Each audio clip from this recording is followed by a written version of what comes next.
Hello and welcome to Viewpoint on Ukraine today. After 70 years, the German government has reissued Adolf Hitler's Mein Kampf manifesto. This new version features scholarly annotations which aim to debunk and demystify Hitler's hateful ideology. Debate is now erupting over the republication of the controversial text. Joining us now is Volodymyr Yermolenko, political analyst and journalist, to discuss the reissuing of Hitler's infamous manifesto. Welcome to Viewpoint. Hello. So why do you think that we need a republication of Hitler's Mein Kampf after 70 years? Well, I think it's important to know that, as you said, it's not only republication, but it's widely commented by scientists, by analysts. It is needed because we should know some details of it. We should comment it. We should analyze it. We should analyze its stupidities. We should analyze its arguments. It's always important not to forget, but to dig deeper and deeper into the subject. But not everybody agrees with this. For example, the president of the World Jewish Congress, he believes that it's best to leave Mein Kampf in the poison cabinet where it belongs. Well, it belongs to poison cabinet, so it's the republication with these commands does not take it away from it. I think it's precisely the kind of a medical, analysis or something chirurgical, probably analysis of it. So this republication doesn't mean that it's revaluing, because as you know, Mein Kampf has always been available. You can always read it on the websites, in the internet, in many, many languages. And it creates some kind of aureole, some kind of a myth of something forbidden, something mysterious. Whereas I've read Mein Kampf for my scholar purposes, and I can say there is nothing mysterious in it. It's a text widely banal, so it's very banal. There are lots of stupid ideas, like that the Aryan culture has been the only culture in the world. It has many arguments that are not supported by anything.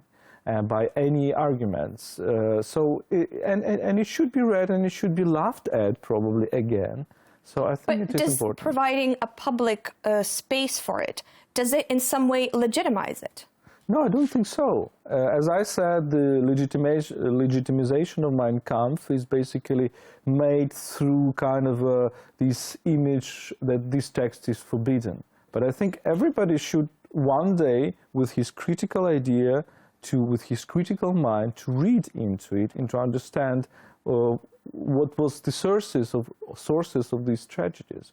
For example, why Hitler hated Jews, why he believed that the Jews are his enemies, and why he believed, for example, that Eastern Europe is important for him. I remind that the part about the Eastern Europe is the last part of the Mein Kampf, and we in Ukraine should read it as well to understand what place Ukraine had in Nazi project. So what place does Ukraine have, or did Ukraine have in that book? What role does it play? It's interesting to understand that Hitler has changed the paradigm of the German foreign policy, because before him, the German foreign policy was focused on the West and on the South. On the West, meaning the competition with Britain and France, and on the South, meaning that the Germans wanted to colonize Africa and colonize some other regions to compete with these colonial powers. Well, Hitler is saying no, we should move east, because in the East this is a traditional realm of our colonization. And the second argument is that the USSR for Hitler is the major enemy.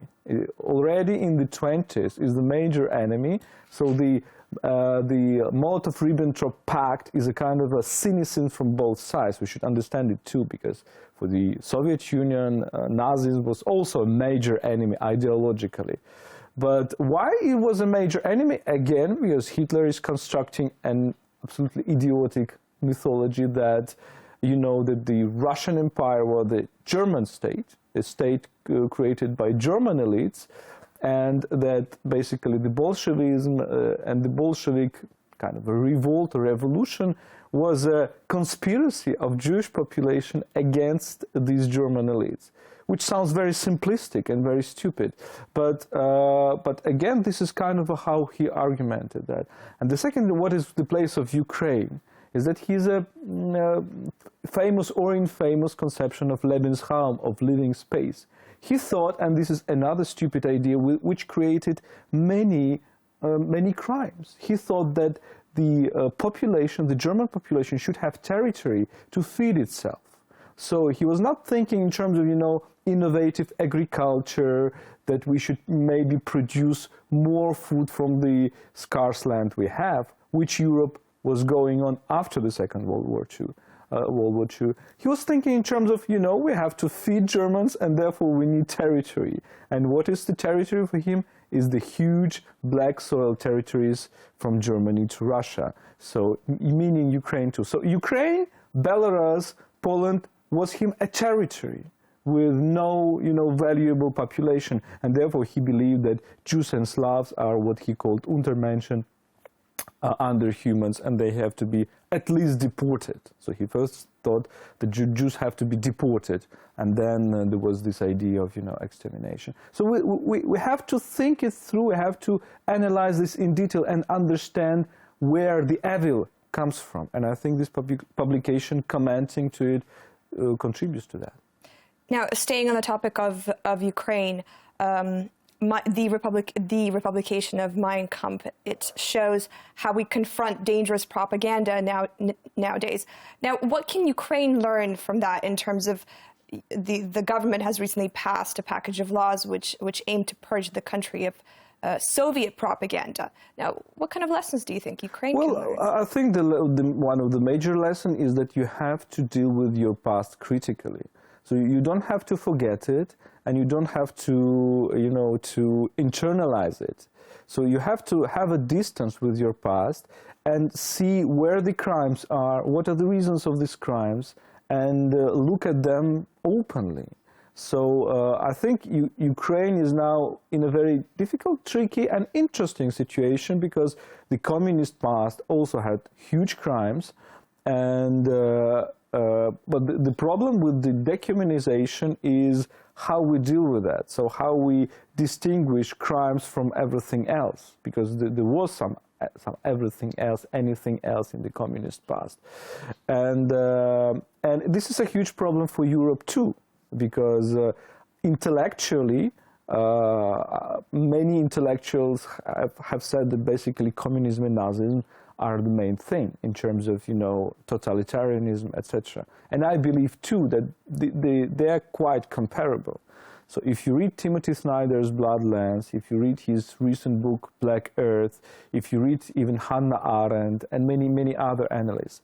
But on the level of legal things, of legal procedures, Nazism has been condemned legally on Nuremberg process and afterwards, whereas communism has not been condemned. And we're dealing with a very tricky situation when we have in our past the regime which has committed so many crimes as the Nazi regime and has created as many victims, but it was not legally condemned. So we have to start this process to analyze the crimes, the roots of it, and distinguish from the right things, maybe from the wrong things. To learn more about it, like you said before, to analyze.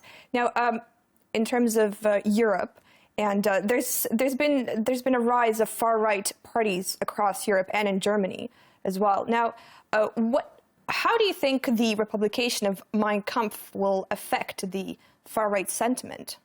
Well, I think it's not really dependent on the publication of Mein Kampf. I think there are like some objective things, which are the major thing of migration. And by the way, there is a huge difference between Nazism and today far rights, because Nazism is an ideology of expansion. So it is an ideology of thinking in terms of conquering new territories and making other slaves.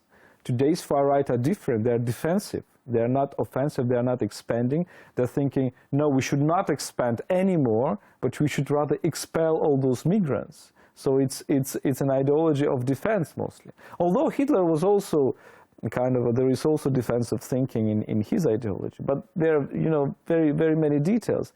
But I think, of course, that the far-right danger is huge all over Europe. So we should understand that, and we should understand that the liberal values are really in danger. And that the protecting liberal values need to be also a question of, very brave and courageous fight against the far right. Very interesting point. Thank you for joining me today. Thank you. This has been Mr. Volodymyr Yermolenko, political analyst and journalist. You've been watching Viewpoint on Ukraine Today.